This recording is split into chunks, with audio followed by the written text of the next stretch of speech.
গুনার মজা পাইয়া গুনাহ করতে করতে করতে করতে আজরাইলের হাতে ধরা খাইয়াই যাও। আজরাইল যদি আইসা দেখে তোর কানের ভেতরে গানের তার লাগানো, তুই বিছানায় শুয়া শুয়া গানের তার কানে লাগাইয়া গান শুনতেছো, আজরাইল যদি এর মধ্যে আল্লাহ পাঠায়া দেয়, অবস্থা কেমন তোমার খারাপ হয়ে যাবে। ঈমান নাই, কালেমাও তোমার জবানে আর আসবে না। নবী বলে একটা জ্যান্ত ছাগলের চামড়া খুললে যেমন কষ্ট পায়, একটা গুনাহগার বেনামাজির রুহটা যখন আজরাইল নেয় সেই কষ্ট শুরু হয়ে যায়। আজরাইলকে দেখে এক হাত মাশরিকে আর এক হাত মাগরিবে, পা জমিনে মাথা আসমানে, চক্ষু দুইটা বড় বড়। এখানে দেখাই গুনাহগারের কলিজার মধ্যে কম্পন শুরু হয়ে যায়। আর যেই জাহান্নাম আল্লাহ বানাইছেন ওই গুনাহগারেরা জাহান্নামের ছবিটা দেখায়া দেয়। ও আল্লাহর বান্দা, তুমি আমি তো মানুষের কাতারেই নাই। যারা মানুষ, ওই যে আবু বকরের কথা বলতেছিলাম, রহমতের নবী যার কোনো গুনাহ নাই তিনিও কান্না করতেছেন আল্লাহর আদালতের হালাতের কথা চিন্তা করিয়া। আম্মা জান আয়েশা রাদিয়াল্লাহু আনহা বলেন, নবীজিকে আমি জিজ্ঞাসা করলাম, নবী আমার রুমে বৈশা কাঁদেন কেন? নবী বলেন, ও আয়েশা, হাসরের ময়দানে আমার উম্মতের কি উপায় হবে এই চিন্তায় আমি কান্না করতেছি। আম্মা জান বলেন, ও নবী, হাসরের মাঠটা কেমন হবে? নবী বলেন, আয়েশা, এই জমিনটা হবে কিয়ামতের মাঠ, আরাফার ময়দান হবে আল্লাহর বিচারালয়, আদালত। এই দুনিয়ায় তো বড় বড় মাস্তান তো চলে গেল, আল্লাহর কোরআনের একটা ভুল বের করতে পারে নাই, নবীর একটা কথার মিথ্যা প্রমাণ করতে পারে নাই। আল্লাহর নবী বলেন, ওই হাদিস এখনো আছে, কোরআন এখনো আছে। আম্মা জান আয়েশাকে নবী বলেন, কিয়ামতের ময়দান এমন এক অবস্থা হবে পুরা জমিনটা সমান হবে। সূর্যটা এখন তো বিজ্ঞানীরা বলে জমিন থেকে 9,30,00,000 মাইল উপরে। কিয়ামতের ময়দানে আল্লাহ অর্ডার করবে, সূর্য নিচে নেমে আয়, তোর যত মুখ আছে নিচে কর, যত তাপ আছে তাপ জমিনে ছাড়। সূর্যের তাপে জমিনটা পুরিয়া তামা হয়ে যাবে। স্বর্ণ হবে না কেন? জমিনটা পুরিয়া রূপা হবে না কেন? পিতল হবে না কেন? মুফাসসিরিনে কেরাম বলেন, স্বর্ণ, রূপা, তামা, পিতল এগুলো হবে না। জমিনটা তামা হওয়ার কারণ, তামার ধাতুর মধ্যে একটা গুণ আছে স্বর্ণের মধ্যে নাই, রূপার মধ্যে নাই। বলে কি? স্বর্ণের এক মাথা গরম হলে ভিন্ন মাথা গরম হয় না, রূপার এক অংশ গরম হলে অন্য অংশ গরম হয় না। কিন্তু তামা এমন একটা ধাতু, এক পার্শ্বে গরম হয়ে গেলে পুরাটাই গরম হয়ে যাবে। আল্লাহ যখন বলবে, সূর্য তুই মনের মতো তাপ দিতে পারো না, আজকে সব তাপ ছাইরা দে, সূর্যের এমন তাপ শুরু হয়ে যাবে, জমিনটা তামা হয়ে যাবে। নবী কান্না করেন আর বলেন, আয়েশা, অন্যদিকে জাহান্নামের আওয়াজ, জাহান্নাম চিল্লায়া বলবে, আল্লাহ বেনামাজি কই, বেপরদাওয়ালা গুনাহগারেরা কই, আমার পেটের মধ্যে দাও, আমার পেটে বড় ক্ষুধা। আল্লাহ বলবে, জাহান্নামে একটু অপেক্ষা কর, আমি বিচারটা শেষ করে নেই, তারপরে তোর খোরাক আমি দিতেছি।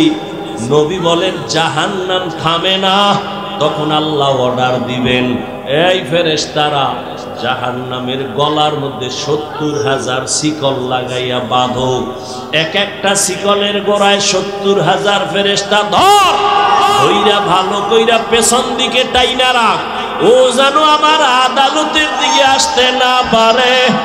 যদি আমার আদালতের দিকে আগায় আমি তো আর বিচার করতে পারবো না। জাহান্নামের আগুন এই মানুষগুলোকে পেটের মধ্যে নিয়ে নিবে। আল্লাহর অর্ডারে ফেরেশতারা জাহান্নামের গলায় শিকল লাগাইয়া 70,000 কইরা একটা শিকলের গোড়ায় জাহান্নামের ধরবে, ধইরা রাখতে পারবে না।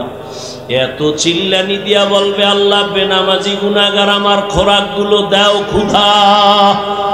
আল্লাহ পাক নবী বলেন, আল্লাহর ফেরেশতারা যখন ধরে রাখতে পারবে না, তখন আমি মুহাম্মদের অন্তরে বড় মায়া, আমি সাথে সাথে সিজদায় পড়ে বলবো, আল্লাহ জাহান্নামের ফিরাও, আমার উম্মত মনে হয় ধইরা ফালাইবে, ফিরাও, আমার উম্মত যেন জাহান্নামের আগুনে না যায়। আমার উম্মত যদি জাহান্নামে যায়, আমি জান্নাতে যাব না। তখন আল্লাহ বলবে, নবী আপনি মাথা উঠাইয়া দেন, কাঁদিয়েন না, আপনার কান্না আমি সহ্য করতে পারি না। আমি মাথা উঠাইয়া দিব। আল্লাহ পাক দেখে জাহান্নাম এখনো দাঁড়ায় না, শিকলেও ধরে রাখতে পারে না।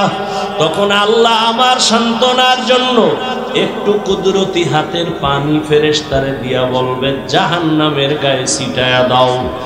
যখন জাহান্নামের গায়ে আল্লাহর দেওয়া কুদরতের পানিটা ছিটায় দিবে, জাহান্নাম দ্রুত গতিতে পেছনে ভাগতে থাকবে। ফেরেশতারা বলবেন, আল্লাহ এতক্ষণ আমরা 70,000 শিকল লাগাইয়া যেই জাহান্নামের ধরে রাখতে পারি না, তুমি এমন কি বরকতের পানি দিছো যে জাহান্নাম এখন নিজে নিজে পেছনে দৌড়ায় ভাগতেছে? কারণ কি? এটা কি জমজমের বরকতি পানি? না কি এটা কাউসারের পানি? না এটা কি আবে হায়াতের পানি? না এটা দুনিয়ার বরকতের কোনো পানি? না তোমার বৃষ্টির পানি? না কোনো সমুদ্রের পানি? আল্লাহ বলবে, ফেরেশতা এই পানি জমজমের পানিও না, কাউসারের পানিও না, এই পানি আবে হায়াতের পানিও না, এই পানি দুনিয়ার কোন সমুদ্রের পানি না, বৃষ্টির। আল্লাহ বলবেন, আমার মায়ার নবীর গুনাহগার উম্মতের চোখের পানি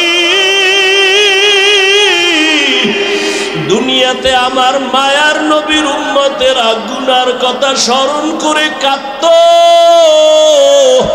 মানুষ যখন ঘুমায়া যাইতো, আমার আশিকের কান্না শুরু হয়ে যাইতো। গভীর রাতে সিজদায় পড়ে বলতো, দয়ার মালিক আমার মতো গুনাহগার এই জমিনে আর কেউ নাই।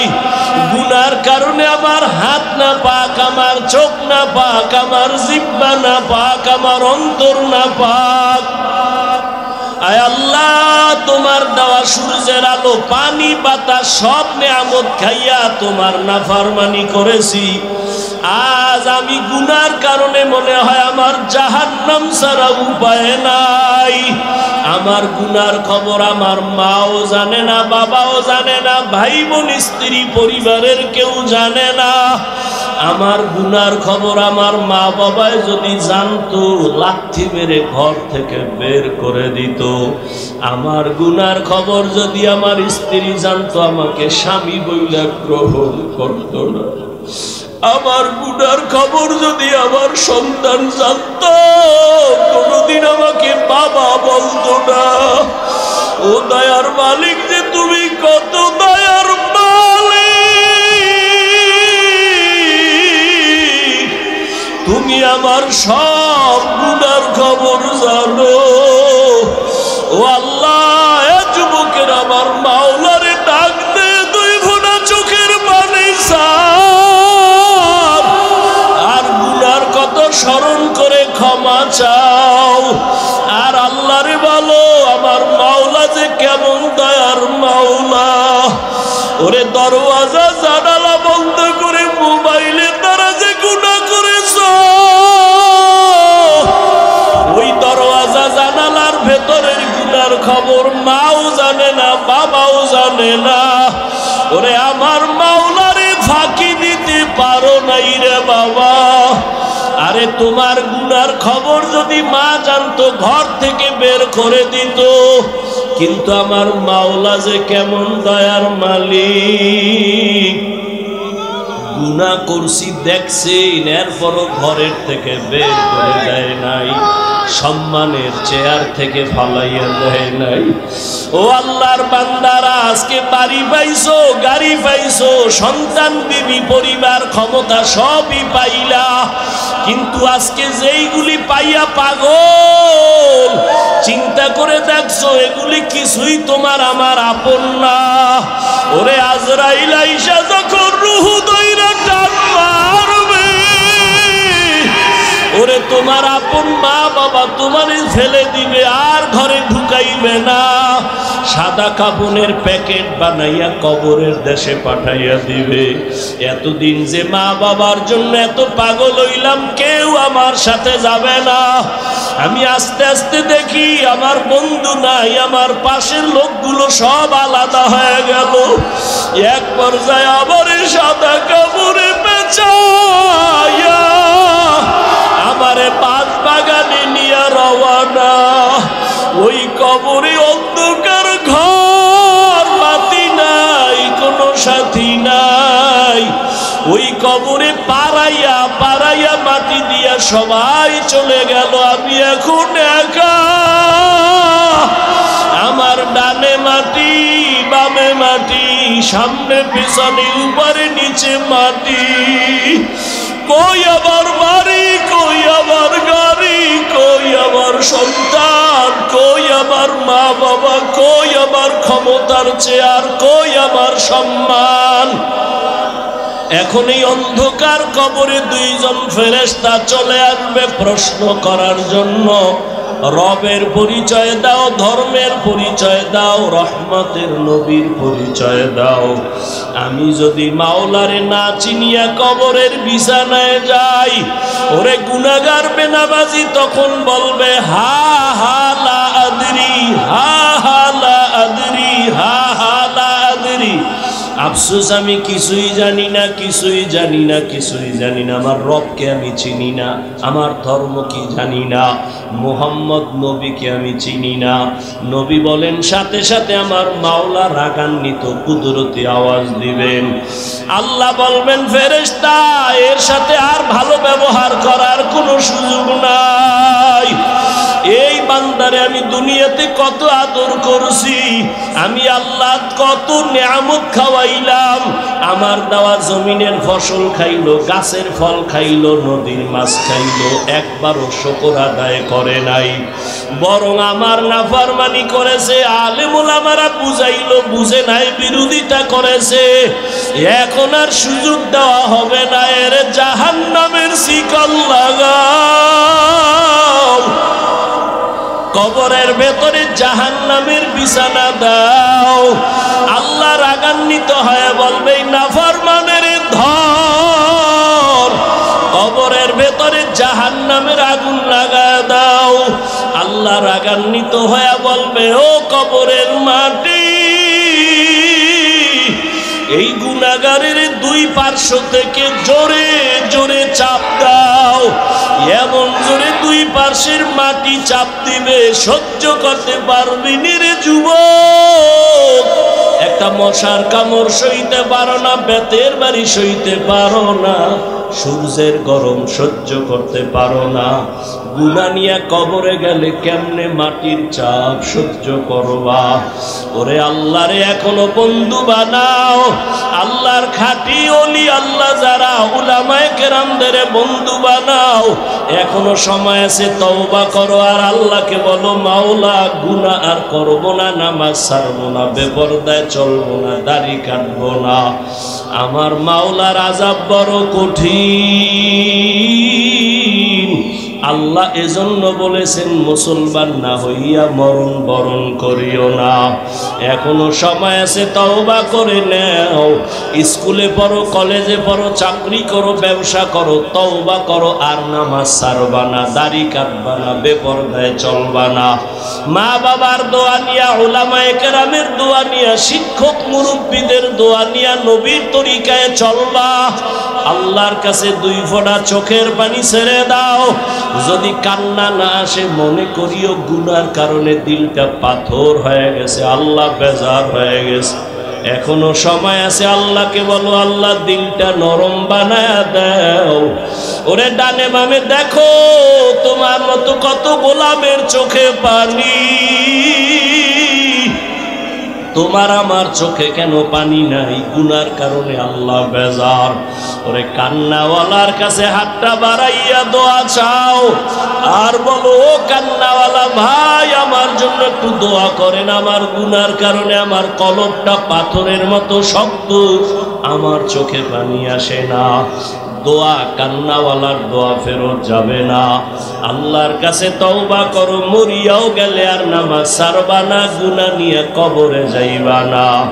যদি তওবার নিয়ত হয় দুটো হাত আমার আল্লাহকে দেখাইয়া দাও।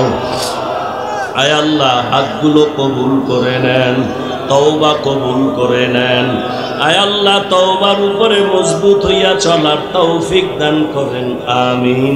লা ইলাহা ইল্লাল্লাহ, লা ইলাহা ইল্লাল্লাহ, লা ইলাহা ইল্লাল্লাহ, লা ইলাহা ইল্লাল্লাহ, লা ইলাহা ইল্লাল্লাহ, লা ইলাহা ইল্লাল্লাহ, লা ইলাহা ইল্লাল্লাহ, লা ইলাহা ইল্লাল্লাহ, লা ইলাহা ইল্লাল্লাহ, লা ইলাহা ইল্লাল্লাহ, মুহাম্মাদুর রাসূলুল্লাহ।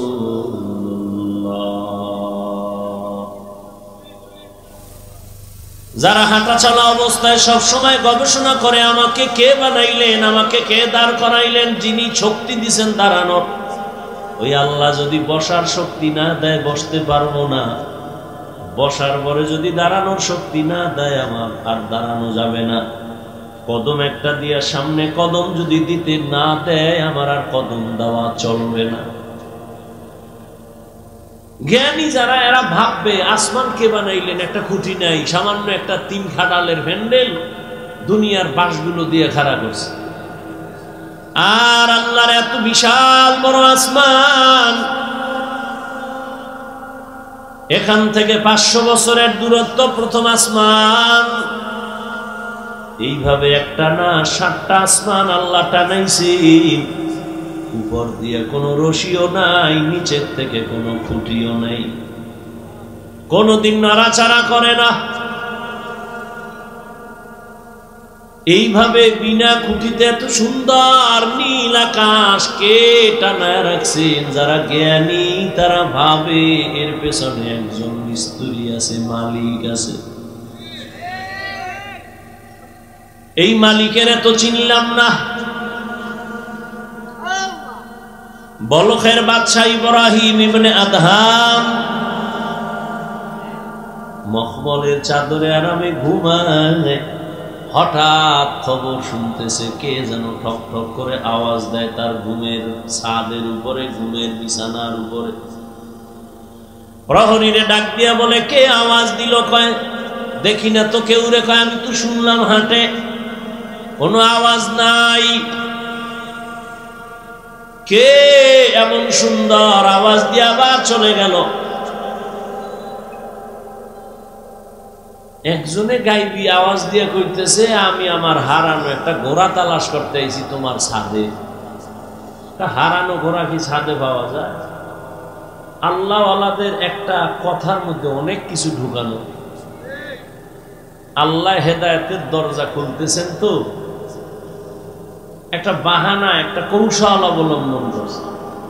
কাই বোকা, ছাদের উপর কি ঘোড়া পাওয়া যায়নি? বোকা তো তুমি। বলখের বাদশাহ ইব্রাহিম ইবনে আদহাম চমকে উঠে বসে গেলেন। এত বড় দুঃসাহস কার যে আমাকে বোকা বলল? এত বিশাল রাষ্ট্রের আমি মালিক, আমার কথায় পুরো দেশ চলে, আমাকে বোকা বললো কেন? বোকা বইলা কয়, আমি বোকা না, তুমি বোকা। আমি যদি ছাদের উপরে ঘোড়া না পাই, তুমিও সুন্দর মখমলের বিছানায় ঘুমাইয়া তোমার মালিকের পাইবা না। ইনজেকশন একটা দিয়া নাই, ভিতরে জ্বালা শুরু হয়ে গেছে। এখন কয়, আমার আসলে কে এরকম আওয়াজটা দিল? আওয়াজ তো দিছে আমার জীবনের মধ্যে একটা ধাক্কা দিয়ে ফেলছে। ভাবতেছে, জ্ঞানী মানুষ তো ভাবতেছে, ভাবতে ভাবতে ভাবতে ভাবতে মানুষ জমিনে বসে ভাবতে ভাবতে খালি উপরে উঠে, উঠতে উঠতে উঠতে উঠতে মহাশূন্যের উপরে চলে যায়। ভাবার দ্বারা মানুষ অনেক উপরে চলে যায়।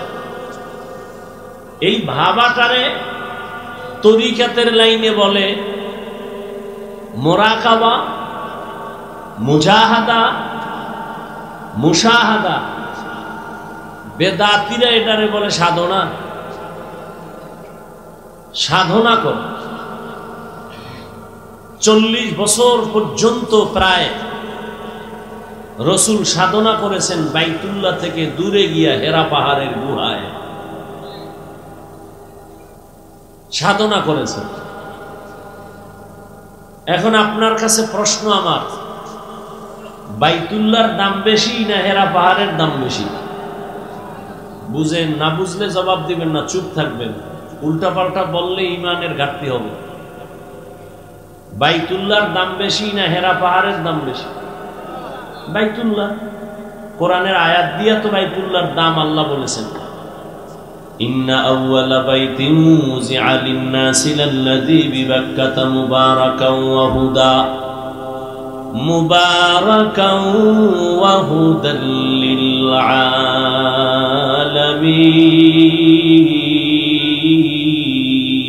আলামিন। আল্লাহ বলেন, আমি জমিনটা বানাইয়া কোনো কিছুই বানাইনি, একটা ঘর বানাইছি বাইতুল্লাহ। মক্কা নগরীর মধ্যে ঘর আমি আল্লাহ হেদায়াতের জন্য বানাইছি, ইবাদতের জন্য বানাইছি। এই ঘর হেদায়াতের ঘর, এটা এমন এক দামি ঘর যেই ঘরের দিকে শুধু তাকায় থাকবে অনবরত সওয়াব লেখা হবে।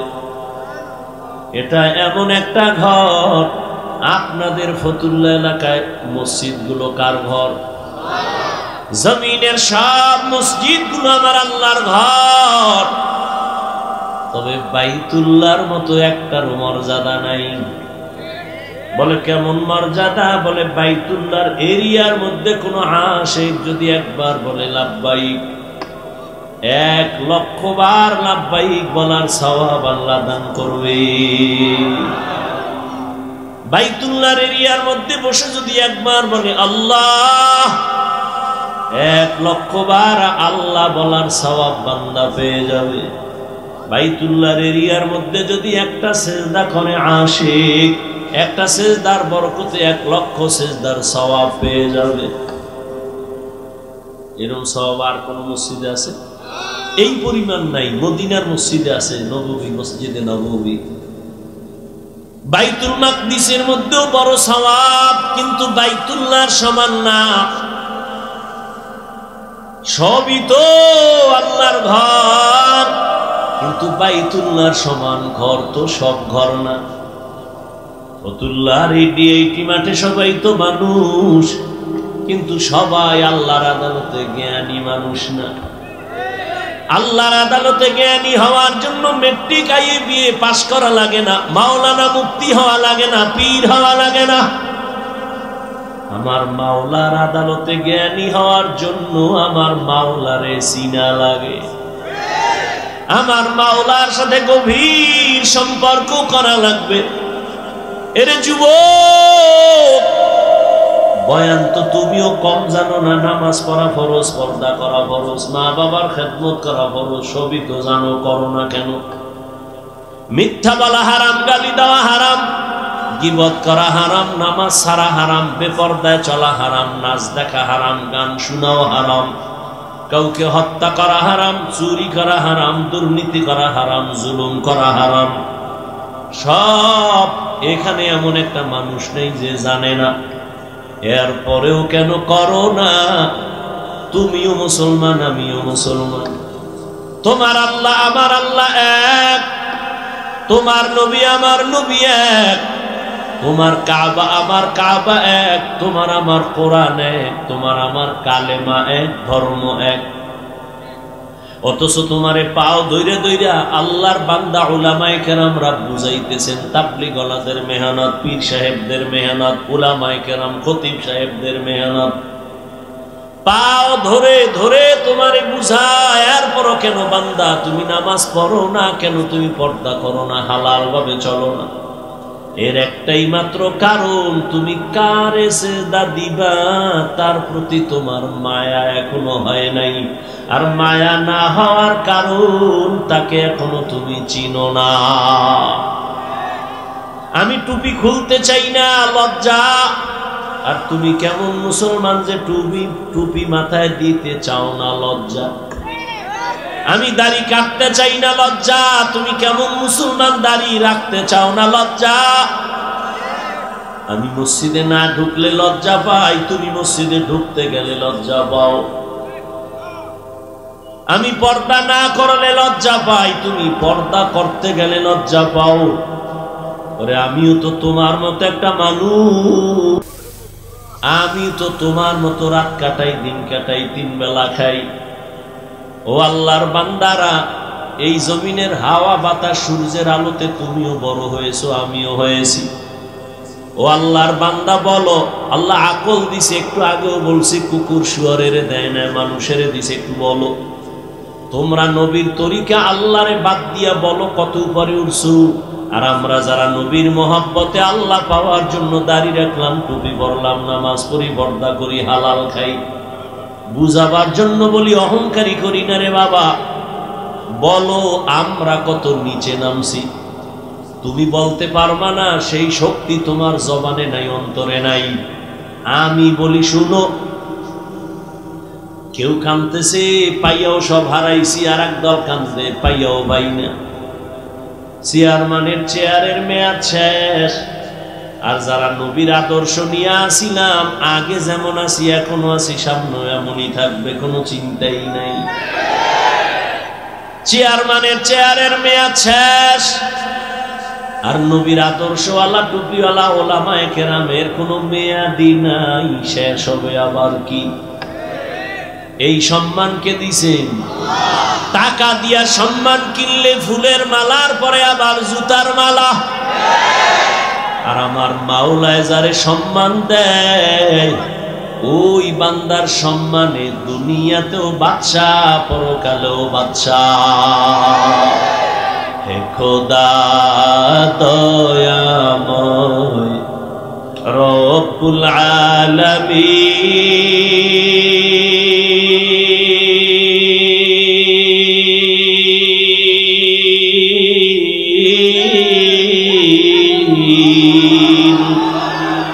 জীবনে মরণে ভয় কি হবে সেই দিন।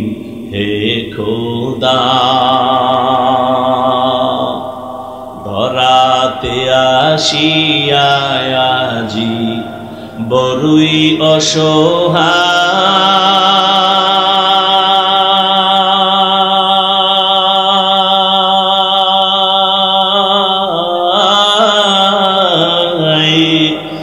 ইহকালের মায়া জালে অন্ধ যে সবাই।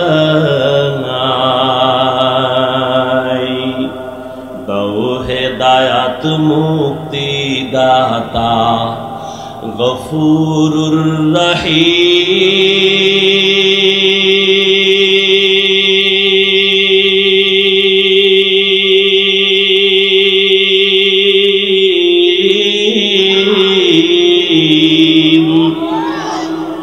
জীবনে মরণে ভয় কি হবে সেই দিন হে খোদা, হে খোদা দয়াময় রব্বুল আলামিন।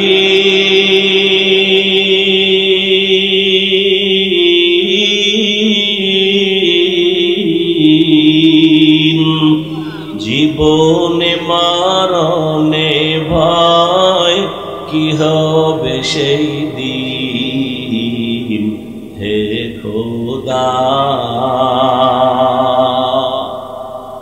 এই চিন্তা করতে করতে আবু বকর জীবন কাটায় দিলেন। মরণে আমার কি উপায় হবে? পরশুদিন হাদিস দেখলাম রহমতের নবী ইস্তেনজায় ঢুকছেন। ইস্তেনজা চিনেননি?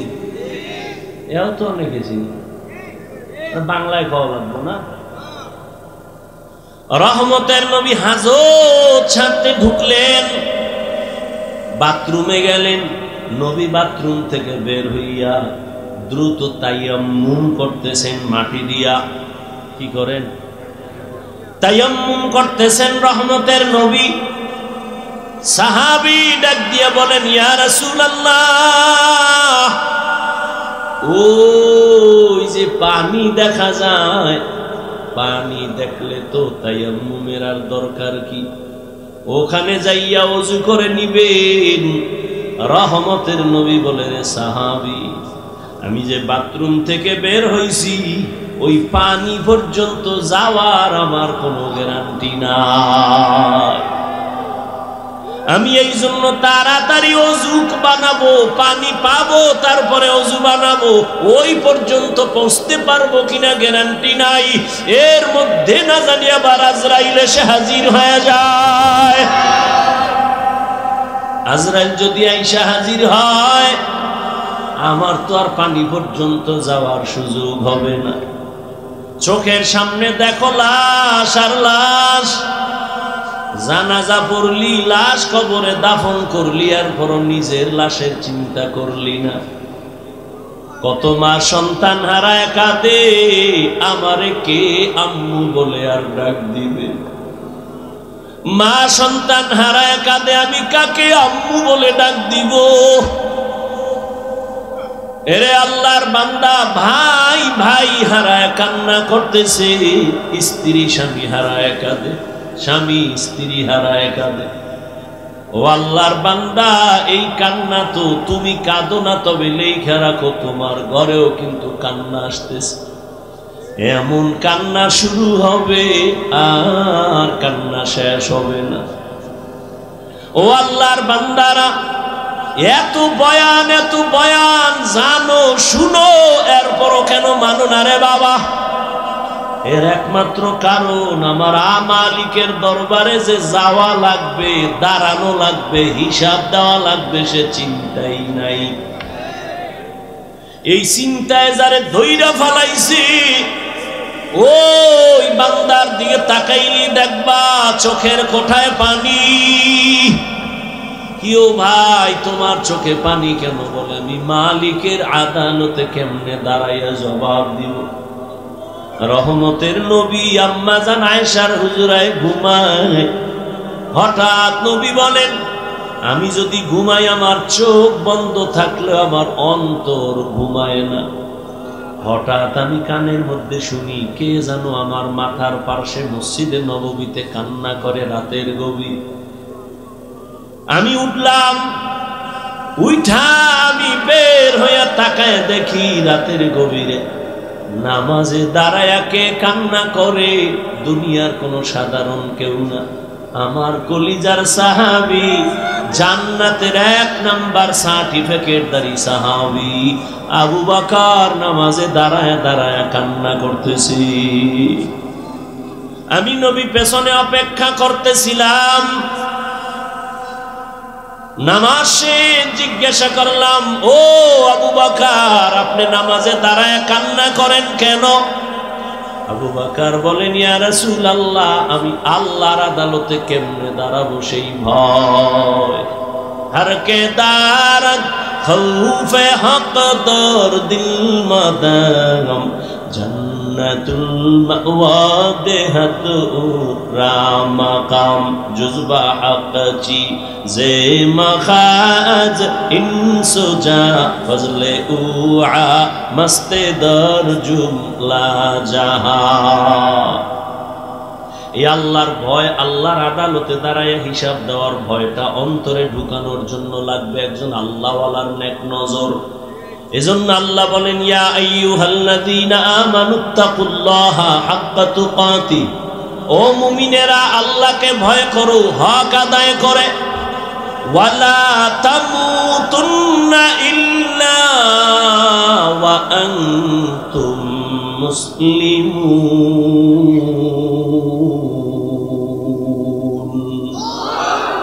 মুসলমান না হইয়া মরিও না, সাবধান।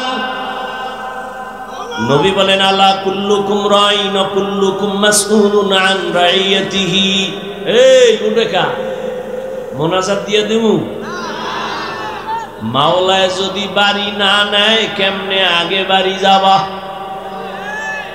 মাওলা না নিলে পারবা? একজনে 1.5 ঘন্টা উঠে গেছে তাড়াতাড়ি বাড়ি যাইব, আর একজনে মোনাজাত দিয়া কান্নাকাটি কইরে এরপরে রওনা হইছে বাড়ি যাব। ওই ঘটনা আছে না, সুলতান মাহমুদ গজনবীর ঘটনা, আয়াজের ঘটনা, এক ধনী বড় টাকাওয়ালা আর মালিক আর গোলামের ঘটনা। মালিক আর গোলাম বাড়ি যায়, হঠাৎ মালিকের কয় গোলাম স্যার একটু দাঁড়ান, আমার একটু জরুরত আছে। দাঁড়াই নাম ঢুইকে গেছে মসজিদে, মসজিদে গিয়া সেজদায় যাইয়া কান্দে। মালিক অপেক্ষা করে আয় না কেন, নাইমা গিয়া দেখে গোলাম সেজদায় পড়ে কাঁদে। ও মালিক তোমার দরবারে হাজির, তুমি কবুল করো। দীর্ঘ টাইম অপেক্ষা কইরা গোলাম যখন বের হইতেছে, মালিক কয় এত দেরি কেন করলা?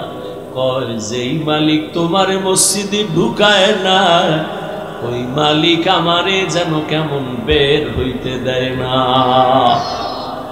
মাছ পানি ছাড়া ভাল লাগে না, মাছ পানি পাইলে মনে করে আমার জীবন।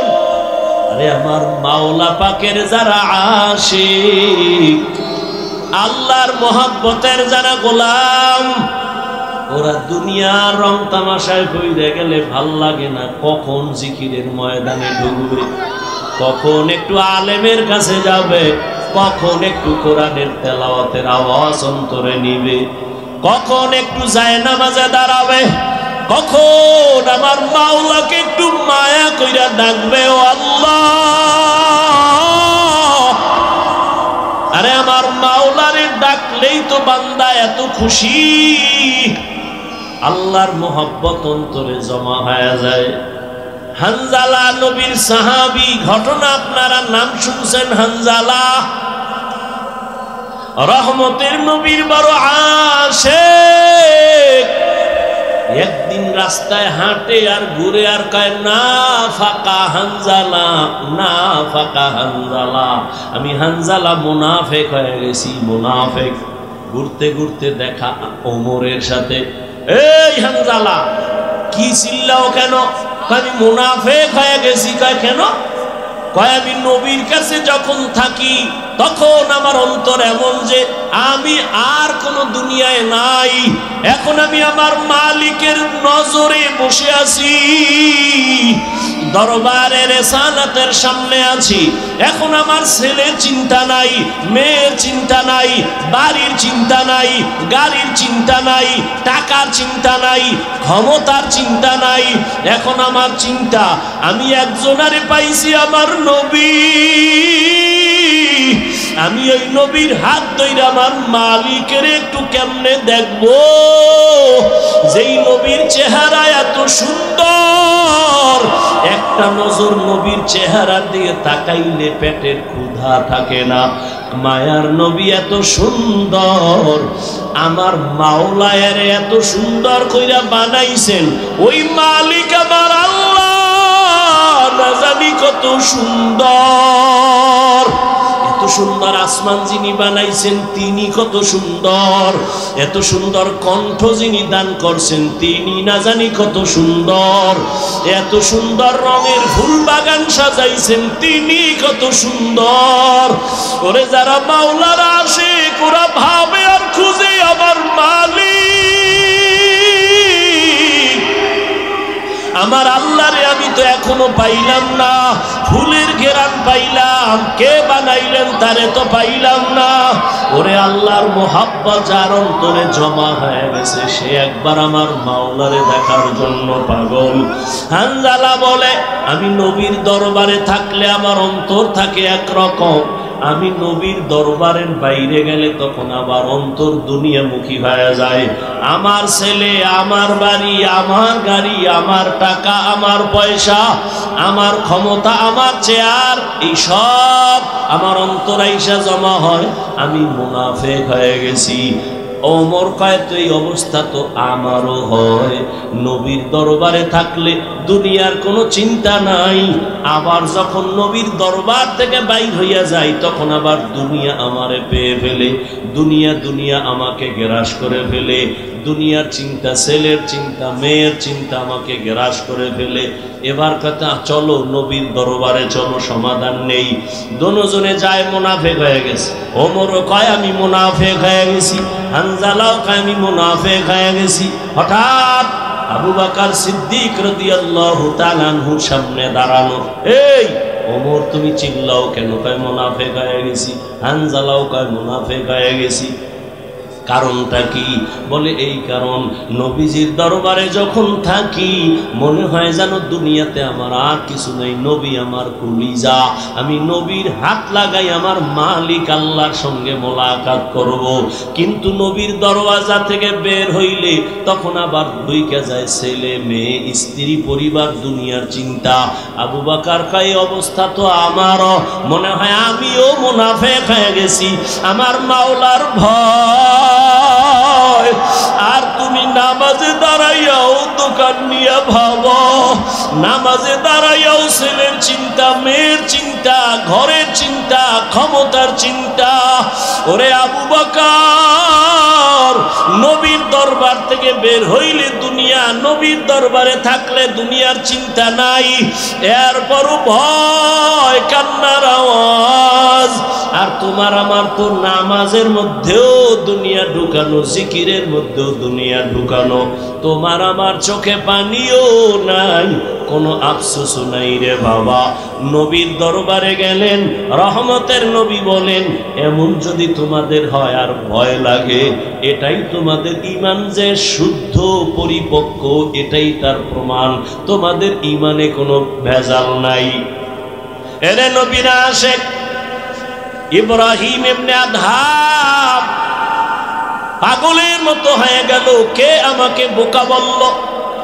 ঠিকই তো, আমার ওয়ার্ডারে বলখের মানুষগুলো দাঁড়ায় আর বসে, কিন্তু আমি তো একবারও চিন্তা করলাম না এই যে সূর্যটা উঠছে পূর্ব দিগন্তে, এই সূর্য তো আমার অর্ডারে উঠেও না, আমার অর্ডারে ডুবেও না।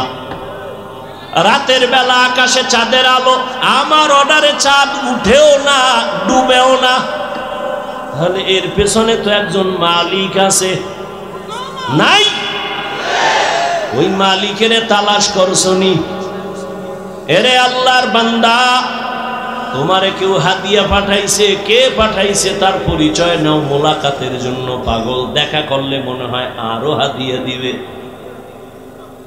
যেই মাওলায় তোমারে আমারে মানুষ বানাইছেন, কুকুর বানান নাই, শুকার বানান নাই, আবার আখিরি নবীর উম্মত বানাইছে, এত সুন্দর জীবন আমাকে দান করছেন। আমার মতোই তো কত মানুষ, ওই যাও ডিআইটি মসজিদের বারান্দায় যাও, বাইতুল মুকাররমে জুমার দিন গিয়া দেখো পাও নাই, ভিক্ষা করে। দুইটা চোখের পাওয়ার নাই, বলে আমি অন্ধ, আমারে কিছু ভিক্ষা দাও। আমার মাওলায় যদি তোরে অন্ধ বানাইতেন রে যুবক, বল সারা রাত মোবাইলে নাচ গান কেমনে দেখতি? আমার মাওলা যদি অন্ধ বানাইতেন কে তোরে চক্ষু দান করত?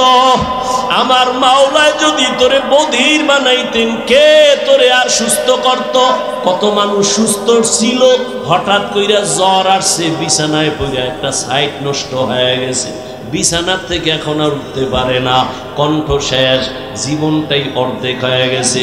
এখন ছেলেও ভালো জানে না, মেয়েও ভালো জানে না। ও আমার ফতুল্লাহ এলাকার মুসলমান বাবারা, ও বৃদ্ধ বাবাজি, ও যুবক, একটু চিন্তা করো বাবা, আমরা নবীর আদর্শ মানতে গিয়া কই আমগো তো না খাইয়া কেউ মরি নাই, সম্মান কমে নাই। আমি তোমাকে বলি না আমগো মতো হুজুর হয়ে যাও, একবারও বলি না রে বাবা। বরং তুমি স্কুলে পড়ো আলহামদুলিল্লাহ, কলেজে পড়ো, চাকরি করো, ব্যবসা করো আলহামদুলিল্লাহ, তবে ওখানে থাইকেই তুমি আমার মালিকের সাথে একটা লাইন লাগাও, ওখানে থাইকা নামাজের সেজদা দাও। চাকরি করিয়াও কি তোমার মতো নামাজি নাই? ব্যবসা করে নামাজ ছাড়ে না এরকম জেনারেল লাইনের মানুষ কি নাই? তোমার মতো যুবক রাস্তায় গাড়ি চালায়, এক বেলার নামাজও ছাড়ে না, দাড়িও কাটে না। বলো বাবা তুমি কেন পারো না? তোমার মতো কত যুবক নদীর মধ্যে মাছ ধরে, নামাজ ছাড়ে না, বলো তুমি কেন পারো না?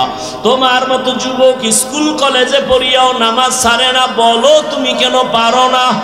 আসলে কি তোমার কপাল পুড়িয়া গেছে নাকি কোরআন হাদিস মিথ্যা মনে করেছো?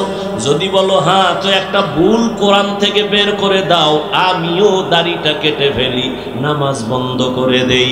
যদি কোরআনে ভুল হয় সবই ভুল, আল্লাহও ভুল।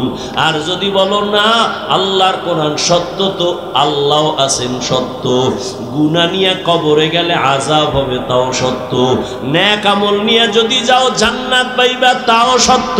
আল্লাহর কোরআন মিথ্যা না সত্য? ওই কোরআনে জান্নাতের বয়ান আসেনি, ওই কোরআনে জাহান্নামের বয়ান আসেনি। কে জান্নাতে যাবে কে জাহান্নামে যাবে আল্লাহ তাও বলেছেন। মনটাকে শুধু বুঝাইও। হাফিজুর রহমান ভাই তো আমাদেরকে হুজুর হওয়ার জন্য তাকিদ দেয় নাই, হাফিজ ভাই তো কওমি মাদ্রাসায় যাইতে বলে নাই, হাফিজুর রহমান তো তাবলিগ না গেলে জাহান্নামে যাবা বলে নাই। কি বলছে? স্কুলে পড়লেও নামাজ ছাড়া যাবে না। স্কুলে পড়িয়াও তো আমার মতো যুবক নামাজ পড়ে, আমি কেন পারি না? আমার মতো যুবক চাকরি করে নামাজ পড়ে, আমি কেন পারি না? আমার মতো যুবক ব্যবসা করে নামাজ পড়ে, আমি কেন পারি না? আমার কপাল বুঝি খারাপ, গুনার কারণে আল্লাহ বুঝি আমার উপরে বেজার হয়ে গেল। এখনো সময় আছে, তওবার দরজায় ফিরে আসো। আল্লাহ তাআলা বারবার ডাকে, আয়, কই যাবি বান্দা আয়, যেদিকেই যাবি জাহান্নাম ছাড়া আর কিছুই নাই। আমার দরজাটা শান্তির আর রহমতের দরজা, তওবা কর, জীবনের সব গুনাহ মাফ করে দিব। 5 বেলার নামাজ পড়ো, মা বাবার দোয়া নাও, বেয়াদবি করিও না, শিক্ষকের দোয়া নাও, বেয়াদবি করিও না, ওলামায়ে কেরামের পরামর্শ নিয়ে নামাজ পড়ো, দাড়ি রাখো, মা বাবার দোয়া নিয়ে চলো, চাকরি করো, ব্যবসা করো, হালাল ভাবে চলো, হারাম খাইও না, কারো হক নষ্ট করিও না, কারো উপরে জুলুম করিও না। যদি এমত অবস্থায় তুমি নেক আমল নিয়ে কবরে যাইতে পারো, তোমার কবর হবে জান্নাতের বাগান। আল্লাহ তাআলা আরামের বিছানা দিবেন ফেরেশতার মাধ্যমে ঘুমানোর জন্য। আর যদি বান্দা গুনার মজা পাইয়া গুনাহ করতে করতে করতে করতে আজরাইলের হাতে ধরা খাইয়াই যাও, আজরাইল যদি আইসা দেখে তোর কানের ভেতরে গানের তার লাগানো, তুই বিছানায় শুয়া শুয়া গানের তার কানে লাগাইয়া গান শুনতেছ, আজরাইল যদি এর মধ্যে আল্লাহ পাঠায়া দেয়, অবস্থা কেমন তোমার খারাপ হয়ে যাবে। ঈমান নাই, কালেমাও তোমার জবানে আর আসবে না। নবী বলে, একটা জ্যান্ত ছাগলের চামড়া খুললে যেমন কষ্ট পায়, একটা গুনাহগার বেনামাজির রুহটা যখন আজরাইল নেয় সেই কষ্ট শুরু হয়ে যায়। আজরাইলকে দেখে এক হাত মাশরিকে আর এক হাত মাগরিবে, পা জমিনে মাথা আসমানে, চক্ষু দুইটা বড় বড়। এখানে দেখাই গুনাহগারের কলিজার মধ্যে কম্পন শুরু হয়ে যায়। আর যেই জাহান্নাম আল্লাহ বানাইছেন ওই গুনাহগারেরা জাহান্নামের ছবিটা দেখায়া দেয়। ও আল্লাহর বান্দা, তুমি আমি তো মানুষের কাতারেই নাই যারা মানুষ। ওই যে আবু বকরের কথা বলতেছিলাম, রহমতের নবী যার কোনো গুনাহ নাই, তিনিও কান্না করতেছেন আল্লাহর আদালতের হালাতের কথা চিন্তা করিয়া। আম্মা জান আয়েশা রাদিয়াল্লাহু আনহা বলেন, নবীজিকে আমি জিজ্ঞাসা করলাম, নবী আমার রুমে বৈশা কাঁদেন কেন? নবী বলেন, ও আয়েশা, হাসরের ময়দানে আমার উম্মতের কি উপায় হবে এই চিন্তায় আমি কান্না করতেছি। আম্মাজান বলেন, ও নবী, হাসরের মাঠটা কেমন হবে? নবী বলেন, আয়েশা, এই জমিনটা হবে কিয়ামতের মাঠ, আরাফার ময়দান হবে আল্লাহর বিচারালয়, আদালত। এই দুনিয়ায় তো বড় বড় মাস্তান তো চলে গেল, আল্লাহর কোরআনের একটা ভুল বের করতে পারে নাই, নবীর একটা কথার মিথ্যা প্রমাণ করতে পারে নাই। আল্লাহর নবী বলেন, ওই হাদিস এখনো আছে, কোরআন এখনো আছে। আম্মা জান আয়েশাকে নবী বলেন, কিয়ামতের ময়দান এমন এক অবস্থা হবে, পুরা জমিনটা সমান হবে। সূর্যটা এখন তো বিজ্ঞানীরা বলে জমিন থেকে 9,30,00,000 মাইল উপরে। কিয়ামতের ময়দানে আল্লাহ অর্ডার করবে, সূর্য নিচে নেমে আয়, তোর যত মুখ আছে নিচে কর, যত তাপ আছে তাপ জমিনে ছাড়। সূর্যের তাপে জমিনটা পুরিয়া তামা হয়ে যাবে। স্বর্ণ হবে না কেন? জমিনটা পুরিয়া রূপা হবে না কেন? পিতল হবে না কেন? মুফাসসিরিনে কেরাম বলেন, স্বর্ণ, রূপা, তামা, পিতল এগুলো হবে না। জমিনটা তামা হওয়ার কারণ, তামার ধাতুর মধ্যে একটা গুণ আছে, স্বর্ণের মধ্যে নাই, রূপার মধ্যে নাই। বলে কি? কয় স্বর্ণের এক মাথা গরম হলে ভিন্ন মাথা গরম হয় না, রূপার এক অংশ গরম হলে অন্য অংশ গরম হয় না। কিন্তু তামা এমন একটা ধাতু, এক পার্শ্বে গরম হয়ে গেলে পুরাটাই গরম হয়ে যাবে। আল্লাহ যখন বলবে, সূর্য তুই মনের মতো তাপ দিতে পারো না, আজকে সব তাপ ছাইরা দে, সূর্যের এমন তাপ শুরু হয়ে যাবে, জমিনটা তামা হয়ে যাবে। নবী কান্না করেন আর বলেন, আয়েশা, অন্যদিকে জাহান্নামের আওয়াজ, জাহান্নাম চিল্লায়া বলবে, আল্লাহ বেনামাজি কই, বেপরদাওয়ালা গুনাহগারেরা কই, আমার পেটের মধ্যে দাও, আমার পেটে বড় ক্ষুধা। আল্লাহ বলবে, জাহান্নাম একটু অপেক্ষা কর, আমি বিচারটা শেষ করে নেই, তারপরে তোর খোরাক আমি দিতেছি। নবী বলেন, জাহান্নাম থামে না, তখন আল্লাহ অর্ডার দিবেন, এই ফেরেশতারা জাহান্নামের গলার মধ্যে 70,000 শিকল লাগাইয়া বাঁধো, এক একটা শিকলের গোড়ায় 70,000 ফেরেশতা ধর, ধইরা ভালো কইরা পেছন দিকে টাইনা রাখ, ও যেন আমার আদালতের দিকে আসতে না পারে। যদি আমার আদালতের দিকে আগায়, আমি তো আর বিচার করতে পারবো না। জাহান্নামের আগুন এই মানুষগুলোকে পেটের মধ্যে নিয়ে নিবে। আল্লাহর অর্ডারে ফেরেশতারা জাহান্নামের গলায় শিকল লাগাইয়া 70,000 কইরা একটা শিকলের গোড়ায় জাহান্নামের ধরবে, ধইরা রাখতে পারবে না। এত চিল্লানি দিয়া বলবে, আল্লাহ বেনামাজি গুনাহগার আমার খোরাকগুলো দাও, ক্ষুধা। আল্লাহ পাক নবী বলেন, আল্লাহর ফেরেশতারা যখন ধরে রাখতে পারবে না, তখন আমি মুহাম্মদের অন্তরে বড় মায়া, আমি সাথে সাথে সিজদায় পড়ে বলবো, আল্লাহ জাহান্নামের ফিরাও, আমার উম্মত মনে হয় ধইরা ফালাইবে, ফিরাও, আমার উম্মত যেন জাহান্নামের আগুনে না যায়। আমার উম্মত যদি জাহান্নামে যায়, আমি জান্নাতে যাব না। তখন আল্লাহ বলবে, নবী আপনি মাথা উঠাইয়া দেন, কাঁদিয়েন না, আপনার কান্না আমি সহ্য করতে পারি না। আমি মাথা উঠাইয়া দিব। আল্লাহ পাক দেখে জাহান্নাম এখনো দাঁড়ায় না, শিকলেও ধরে রাখতে পারে না। তখন আল্লাহ আমার সান্ত্বনার জন্য একটু কুদরতি হাতের পানি ফেরেশতারে দিয়া বলবে, জাহান্নামের গায়ে ছিটায়া দাও। যখন জাহান্নামের গায়ে আল্লাহর দেওয়া কুদরতের পানিটা ছিটায় দিবে, জাহান্নাম দ্রুত গতিতে পেছনে ভাগতে থাকবে। ফেরেশতারা বলবেন, আল্লাহ এতক্ষণ আমরা 70,000 শিকল লাগাইয়া যেই জাহান্নামের ধরে রাখতে পারি না, তুমি এমন কি বরকতের পানি দিছো যে জাহান্নাম এখন নিজে নিজে পেছনে দৌড়ায় ভাগতেছে? কারণ কি? এটা কি জমজমের বরকতি পানি? না কি এটা কাউসারের পানি? না এটা কি আবে হায়াতের পানি? না এটা দুনিয়ার বরকতের কোনো পানি? না তোমার বৃষ্টির পানি?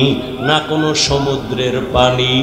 আল্লাহ বলবে, ফেরেশতা এই পানি জমজমের পানিও না, কাউসারের পানিও না, এই পানি আবে হায়াতের পানিও না, এই পানি দুনিয়ার কোন সমুদ্রের পানি না, বৃষ্টির। আল্লাহ বলবেন, আমার মায়ার নবীর গুনাহগার উম্মতের চোখের পানি। দুনিয়াতে আমার মায়ার নবীর উম্মতেরা গুনার কথা স্মরণ করে কাঁদত। মানুষ যখন ঘুমায়া যাইতো, আমার আশিকের কান্না শুরু হয়ে যাইতো। গভীর রাতে সিজদায় পড়ে বলতো, দয়ার মালিক আমার মতো গুনাহগার এই জমিনে আর কেউ নাই। গুনার কারণে আমার হাত না পাক, আমার চোখ না পাক, আমার জিহ্বা না পাক, আমার অন্তর না পাক। আয় আল্লাহ, তোমার দেওয়া সূর্যের আলো, পানি, বাতাস সব নেয়ামত খাইয়া তোমার নাফরমানি করেছি। আজ আমি গুনার কারণে মনে হয় আমার জাহান্নাম ছাড়া উপায় নাই। আমার গুনার খবর আমার মাও জানে না, বাবাও জানে না, ভাই বোন স্ত্রী পরিবারের কেউ জানে না। আমার গুনার খবর আমার মা বাবায় যদি জানতো, লাথি মেরে ঘর থেকে বের করে দিত। আমার গুনার খবর যদি আমার স্ত্রী জানতো, আমাকে স্বামী বইলা গ্রহণ করত না।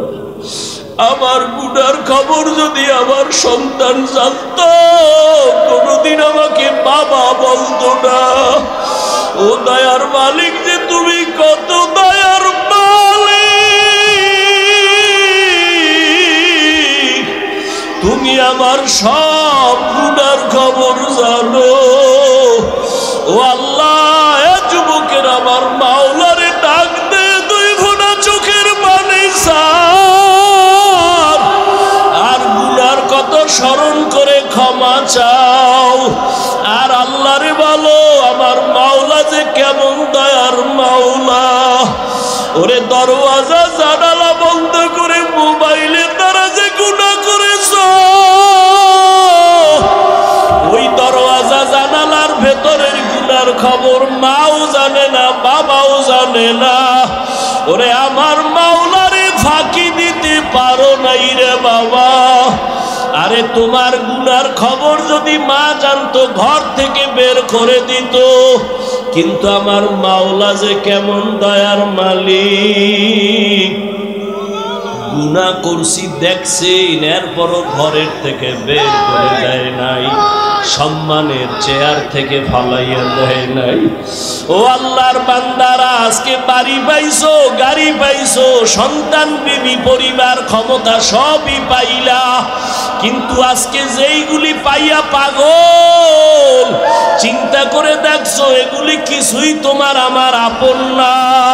ওরে আজরাইল আইসা যখন রূহ দইরা টান মারবে, ওরে তোমার আপন মা বাবা তোমারে ফেলে দিবে, আর ঘরে ঢুকাইবে না, সাদা কাপনের প্যাকেট বানাইয়া কবরের দেশে পাঠাইয়া দিবে।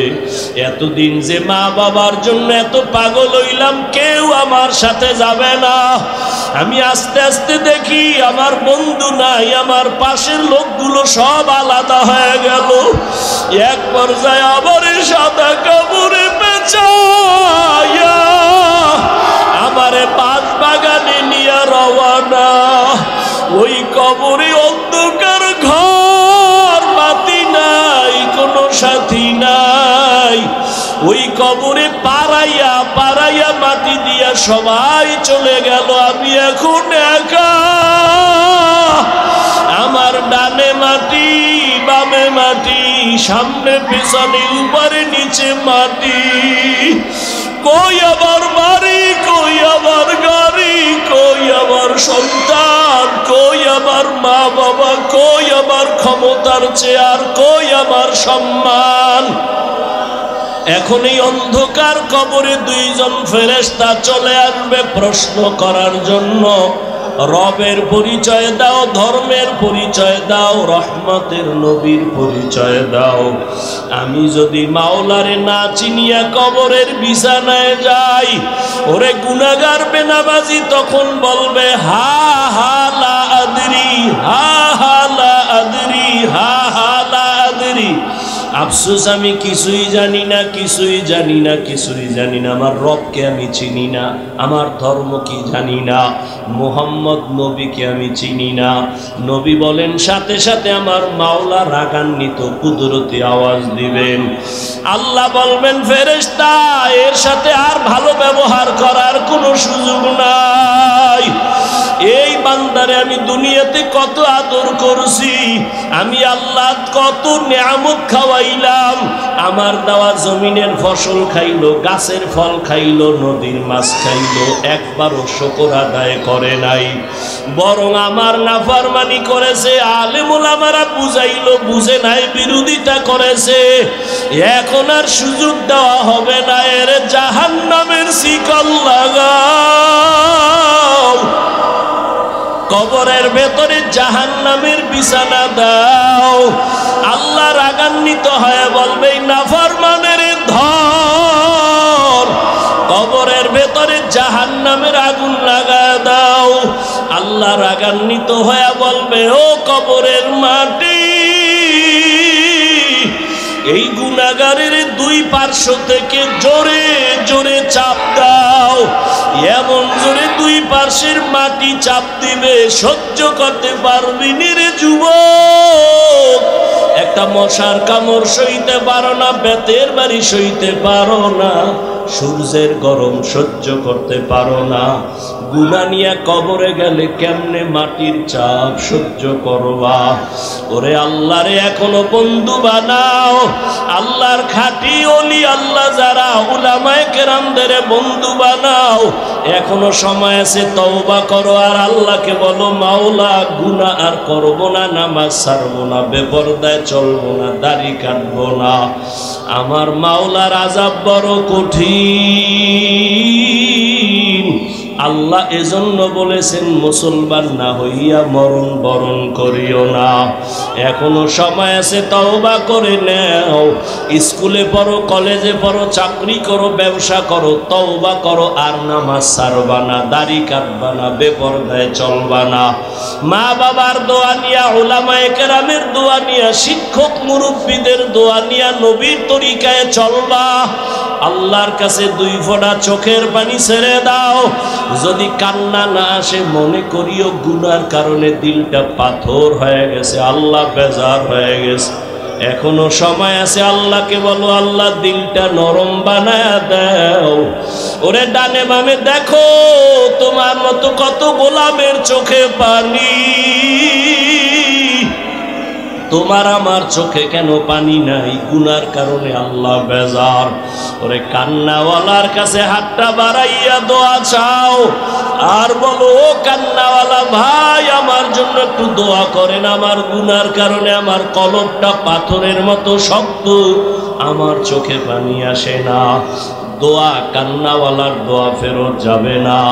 আল্লাহর কাছে তওবা করো, মরিয়াও গেলে আর নামাজ ছাড়বা না, গুনাহ নিয়ে কবরে যাইবা না। যদি তওবার নিয়ত হয় দুটো হাত আমার আল্লাহকে দেখাইয়া দাও। আয় আল্লাহ, হাতগুলো কবুল করে নেন, তওবা কবুল করে নেন।